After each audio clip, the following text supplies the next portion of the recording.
Hello, so is an automatic car the solution to your driving problems?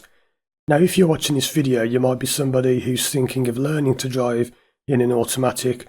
You might be someone who's been driving for years and is just finding driving quite difficult. You might even have some kind of driving fear or a phobia, like the fear of driving over bridges, or maybe you're scared of driving at speed. Well, in this video we're going to take a look at whether going automatic is the answer for you, and I'm going to give you some quite surprising truths that might make you think twice about going automatic. Before we get started, just in case you don't normally watch my videos, my name's Paul and I've been a driving instructor in the UK for over 20 years, and I'm also a therapist who works with people online all over the world to help them overcome their fear of driving. I've also trained hundreds of driving instructors, probably thousands, and I've taught over 1,000 people to drive. So what I'm saying is, I know what I'm talking about, and I'm going to give you the definitive answer in this video as to whether going automatic is the right thing to do for you. So just before we start looking at how automatic cars work and why it might be better or worse for you, I want to make one thing clear. I understand that some people drive automatic because they have a disability or some kind of reason why they physically can't drive a manual car. I'm not talking about that in this video. If you have to do automatic because you've got no choice because of some disability, then that's fine, and I'm not talking about you when I talk about whether or not you should go automatic. However, many of you that think you fall into that category may be quite surprised when you hear something I say later on. So let's get started by looking at the two things that automatic cars do for you. The only two things they really do differently to manuals are they can creep for you, so they do the clutch control for you. You can just ease off the brake and they creep forwards. And they also, of course, change gear. That's why they're called automatic cars. And I want you to really realise this point. Many people ask me, will they help me to park? If I have trouble in traffic, will they help me? If I have problems with a fear of driving, will they help me? Well, the answer is they only do those two things. They creep and they change gear. So if your problem isn't to do with creeping and changing gear, then it won't help at all. So if you've got trouble parking a car, then yes, they might help because they can help with the creeping and the low speed control. But many people say to me things like, I get stressed when I've got cars behind me. Will an automatic car make it easier? Well, think about it. How's an automatic car going to make you less stressed when there's someone behind you? It won't. You see, many people think that automatic cars are this magic solution to any driving problem, and they're not, because all they do is they creep and they change gear. So in many occasions, going automatic might make things easier, but it won't get rid of the real problem, and I'll come back to that point soon. Let's have a look now at the two reasons that people think they need to go automatic. Now again, this does not include disabilities and things like that. We're talking about people who just think they have to go automatic. One of the main reasons that people think this is down to poor teaching. As I said earlier, I've trained hundreds if not thousands of driving instructors because I do it both in real life and online. So the thing is, I still say this, and it's unbelievable, even though I've been saying this now for nearly 10 years and I've been promoting this online and I've trained loads of instructors, so many instructors still do not know how to drive themselves. That is the simple truth. Or if they do know how to drive, they don't teach in the same way. Many driving instructors teach people to move off incorrectly by teaching them to lift the clutch and then press the gas after, or they teach people to hold the brake pedal down and then lift the clutch with the brake on, which is incorrect. Now I've done many of the videos on this. You can go on my channel and I'll put links on them now, links on the screen and in the description to those videos. I'll put some links at the end as well. But simply, many people get taught how to drive incorrectly, and there are two reasons for that. First of all, the instructor themselves doesn't even know it's wrong, or secondly, they have this belief that there's a way that they drive than a way that learners drive. so they teach in a way that they don't drive themselves. And whether or not they know they're doing that, that's what I often see. I would say that at least 90% of driving instructors do not teach moving off properly, and this is why people have so many problems. Go and have a look at one of my videos I made, which is called Gas Then Clutch. Quite simply, I say in that video about how you should use the gas and then the clutch, and so many people just leave comments saying, I can't believe I wasn't told this, my instructor never told me this, I've been driving 10 years and I didn't even know this.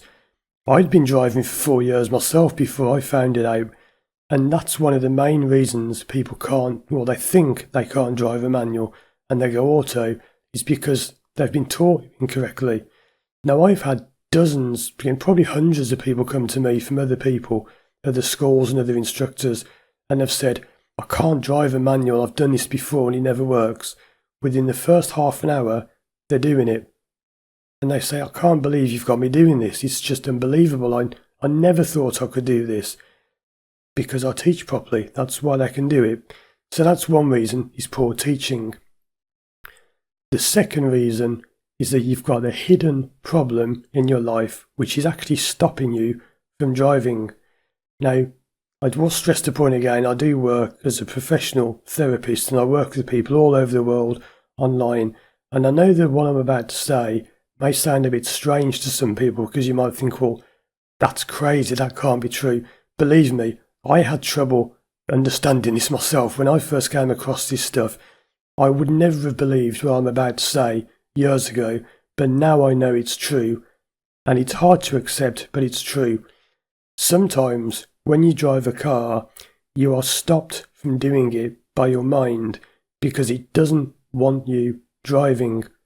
It's what's known as self-sabotage. You're actually stopping yourself from doing something. Now, I know at this point people are probably saying, oh, no, that's not it. Here's the thing. You won't know that's the problem because it happens subconsciously. And again, think about things like, I'll say again because I've said this in other videos, but if you haven't seen those, you wouldn't have heard it. Think about things like your breathing happens automatically. When you speak, it happens automatically. How many times during this video have you blinked? I bet you weren't counting, but have you been blinking? Well, of course you have, unless you've had your eyes wide open for minutes on end. You've been blinking, but were you aware that you were blinking? So your subconscious mind is a real thing. I mention those things because sometimes people say, oh, I don't believe in all that. Well, you blink without knowing. You breathe without knowing. You can speak without really thinking what you're saying. That's your subconscious mind in action.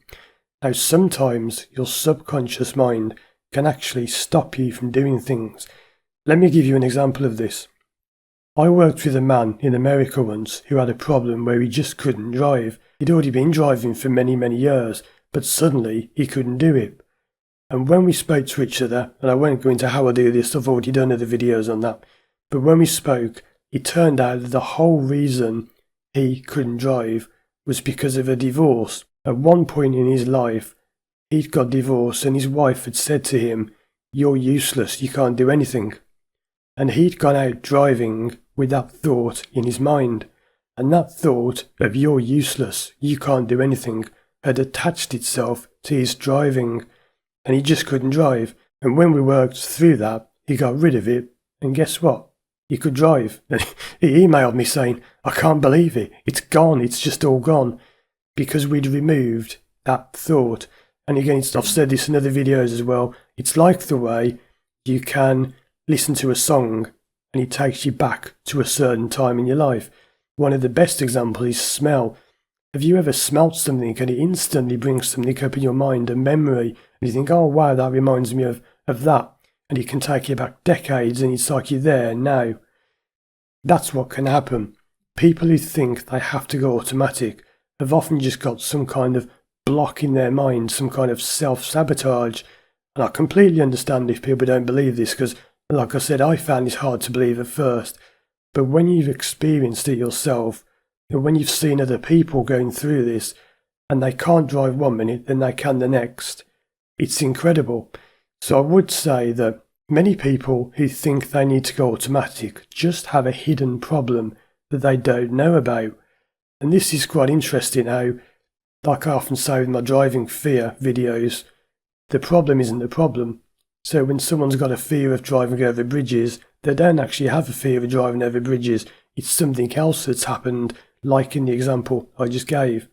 When people say they can't drive a manual car, that isn't the problem. It can be something else, and it doesn't have to be something to do with your mind. It might just be you've been taught to drive incorrectly, or that your instructor wasn't very good, or that maybe you just didn't understand how the clutch works. It's unbelievable to me how many times I've taught someone to drive who's had trouble driving before, and they've never even been shown a diagram of a clutch. They have no idea what a clutch looks like.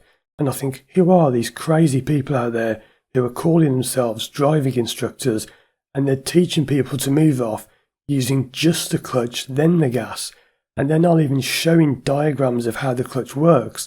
It's incredible. No wonder these people have got trouble moving off. And then these poor people go on for their whole life convinced they've got some horrible problem where they can't drive. And it's all their instructor's fault.